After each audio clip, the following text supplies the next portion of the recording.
days, especially here in Indiana. Sometimes it feels like you go from summer to winter. Immediately. Right? Oh, Yeah. I know. Well, it's still summer, so if you like the warmer temperatures, the next couple days I think you're going to like. Really not transitioning to some cooler air until we get you into perhaps Saturday evening into Sunday. So we got some time, and that's actually going to come with a chance of some storms. But right now, we are quiet as we look at the moon that is about approximately 46% full out there this morning. A live look at this.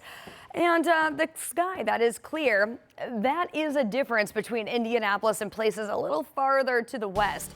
That's where we've got this weak boundary that's been tracking across the northern tier of the state, keeping some clouds around. Of course, we've been keeping an eye out west for those higher elevations where they are starting to see some of those winter alerts. Not us. We are still sitting with above average air. Things have been pretty unsettled just back to our west, but we are seeing basically an area of high pressure blocking everything from moving in. And we're going to keep dry air in place. Tomorrow could see a weak boundary move in, sparks a 20% chance of rain on Wednesday, and then a couple more dry days before we ramp up that rain chance getting into the start of the weekend. Now that's going to be a more potent cold front that will bring the chance of a few stronger storms. So in the meantime today, we're going to enjoy another day of sunshine, another mild fall day with above average temperatures across central Indiana.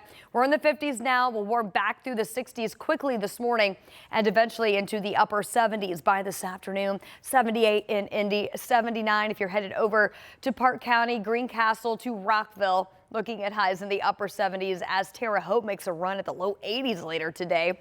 And then this evening, temperatures will fall back through the 70s with a few of those high thin clouds for that evening drive home. Here's what we're tracking over the next few days. These are the changes in your forecast. Tomorrow, we're going to see a shift in our upper level winds. So that's going to bring in a slight cooling trend with highs back in the low 70s starting tomorrow.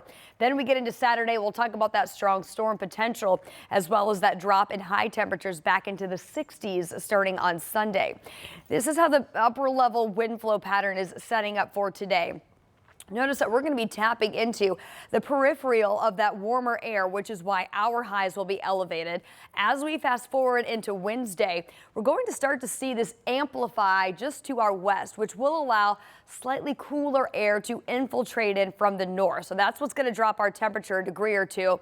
We will still see more of that northerly wind component on Thursday, which again will keep our temperatures in the low 70s. Eventually, this pool of warmer air will pull to the east. That will start a warming trend Friday into Saturday, and that will set us up for that cold front that is set to arrive as we get you into Sunday. And we do see that drop in temperatures from the upper 70s back into the 60s. And with that, even a potential, we could see an isolated stronger storm set up with this cold front. So we get you into Saturday afternoon, Saturday evening. Eventually that rain will be out of here by the first part of the day on Sunday.